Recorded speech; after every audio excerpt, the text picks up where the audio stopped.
បាទជម្រាបសួរពុកម៉ែបងប្អូនសិស្សសានុសិស្សទាំងអស់គ្នាឥឡូវនេះយើងមកសិក្សាភាសាចិនបន្តពីវគ្គមុនបន្តទៅទៀត一路អ្នកទាំងអស់គ្នាអានតាមខ្ញុំ遥远遥远遥远ឥឡូវអ្នកទាំងអស់គ្នាអានចំពោះពាក្យនេះផងដែរតើតួជាគុណនាមមានន័យថាឆ្ងាយឬក៏ដល់វែងឆ្ងាយឥឡូវយើងចូលពាក្យមួយទៀតយ៉ាវយ៉ាវយ៉ាវឥឡូវអ្នកទាំងអស់គ្នាអើន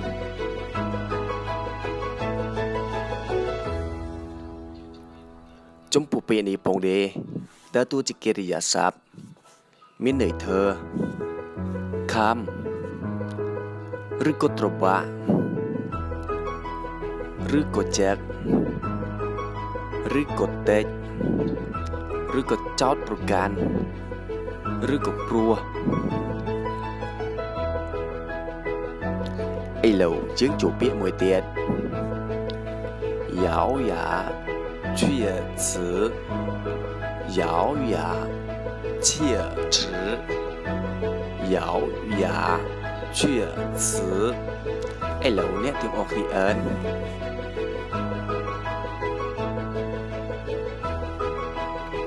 ចំពោះពាក្យនេះផងដែរតើតួជាកិរិយាសព្ទមានន័យថាខំថ្មើងឬក៏សង្កេតថ្មែងឥឡូវយើងចូលពាក្យមួយទៀតយ៉ាវយ៉ាវយ៉ាវឥឡូវអ្នកទាំងអស់គ្នាអើន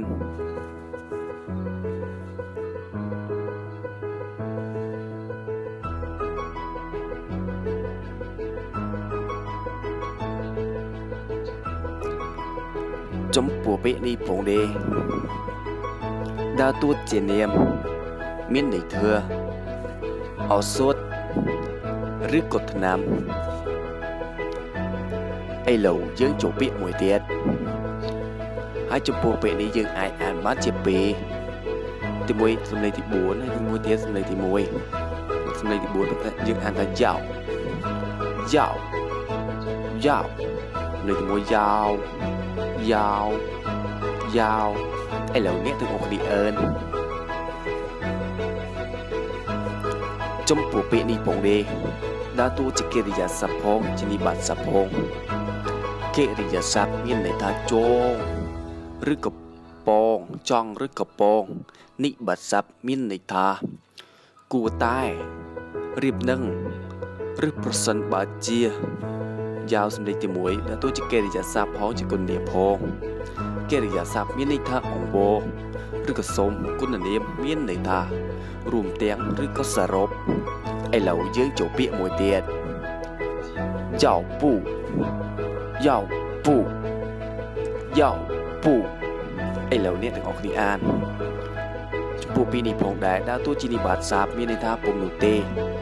បើមិនដូច្នេះទេឥឡូវយើងចូលពាក្យមួយទៀតយ៉ាវពូរានយ៉ាវពូរានយ៉ាវពូរានឥឡូវអ្នកទាំងអស់គ្នាអើនចំពោះពាក្យនេះពូទេដើរតួជានិបាតសព្ទមានន័យថាពុំនោះទេបើមិនដូច្នេះទេ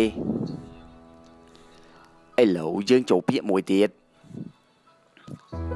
យ៉ាវទៀនយ៉ាវទៀនយ៉ាវទៀនឥឡូវអ្នកទាំងអស់គ្នាអាន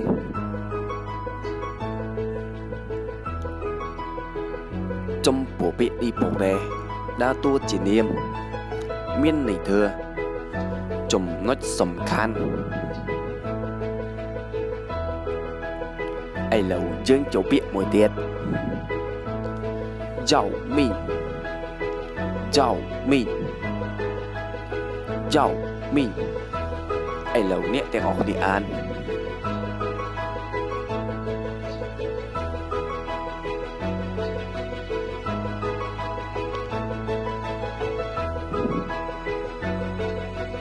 ចំពោះពាក្យនេះផងដែរ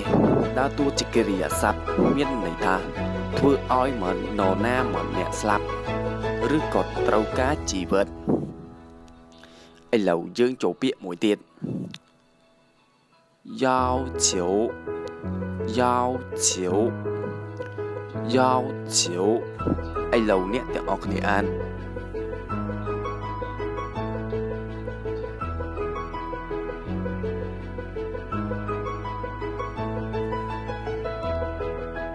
ចំពោះពាក្យនេះផងដែរដើរតួជាកិរិយាសព្ទមានន័យថាសុំឬក៏អង្វរឬក៏ទាមទារ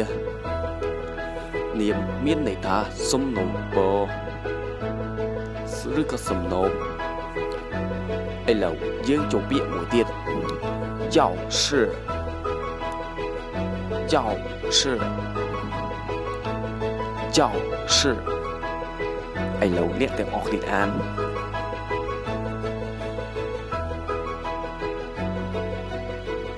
ចំពោះពាក្យនេះផងដែរ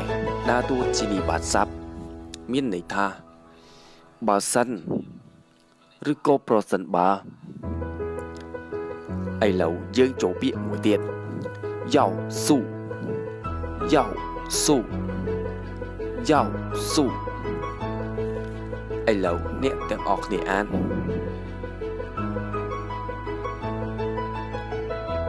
ចំពោះពាក្យនេះផងដែរដើរតួជានាមមានន័យថាពុទ្ធធាតុឬក៏បច្ច័យឥឡូវយើងចូលពាក្យមួយទៀតយ៉ាវយ៉ាវយ៉ាវឥឡូវអ្នកទាំងអស់គ្នាអានចំពោះពាក្យនេះផងដែរដើរតួជានាមមានន័យថាកូនសោយើងចាក់គ្នាហ្នឹងឥឡូវយើងចូលពាក្យមួយទៀតយ៉ាវស៊ីយ៉ាវស៊ីយ៉ាវស៊ីឥឡូវអ្នកទាំងអស់គ្នាអាន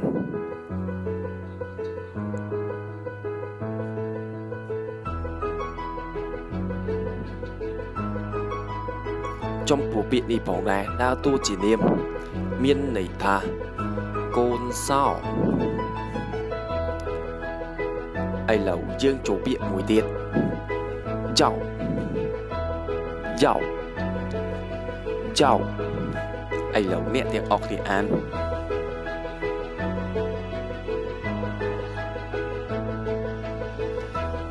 ចំពោះពាក្យនេះផងដែរដើរតួជាកិរិយាសព្ទមានន័យថាភ្លឺឬក៏ព្រាយពន្លឺឥឡូវយើងចូលពាក្យមួយទៀតយ៉ាវយានយ៉ាវយានយ៉ាវយានឥឡូវអ្នកទាំងអស់គ្នាអាន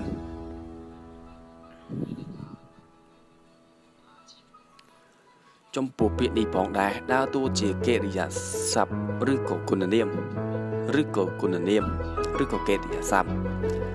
កិរិយាសព្ទឬក៏គុណនាមមានន័យថាព្រិលគុណនាមមានន័យថាដែលចាំងភ្នែកកិរិយាសព្ទមានន័យថាព្រិលភ្នែកឬក៏ស្របាំងភ្នែកឥឡូវយើងចូលពាក្យមួយទៀតយាយាយាឥឡូវអ្នកទាំងអស់គ្នាអាន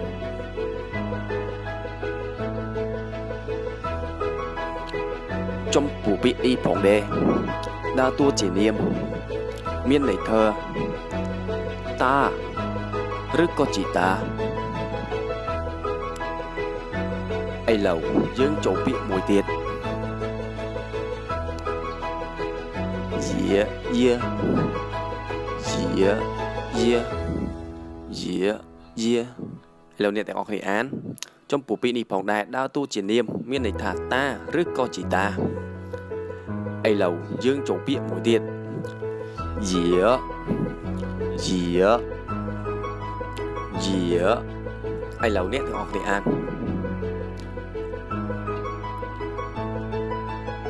ចំពោះពាក្យនេះផងដែរដើរតួជានិបាតស័ព្ទមានន័យថាកឬក៏ផង ឬក៏កចុចដែរឥឡូវយើងចូលពាក្យមួយទៀតយាឈឺយាឈឺយាឈឺឥឡូវអ្នកទាំងអស់គ្នាអាន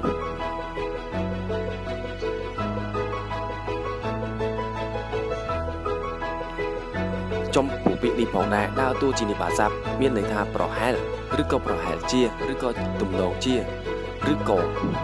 ក្រែងលោ បាទសូមអរគុណចំពោះការតាមដានទស្សនានិងការសិក្សារបស់អ្នកទាំងអស់គ្នាហើយក៏សូមអរគុណជាពិសេសចំពោះការ like ហើយនិង subscribe នៅ channel YouTube របស់លោកខ្ញុំបាទហើយដើម្បីចូលទៅ channel YouTube របស់លោកខ្ញុំបាទសូមចុចនៅលើ YouTube បន្ទាប់មកវាយពាក្យថា Learning Chinese 333បន្ទាប់មកវានឹងលោតចេញរូបស្រីខាទី1ស្បែកសនិងស្បែកខ្មៅដែលមានឈ្មោះដើមថា Knowledge and Fun តោះមកអ្នកចុច like ហើយនិង subscribe នៅលើ channel YouTube របស់លោកខ្ញុំបាទសូមអរគុណបាទ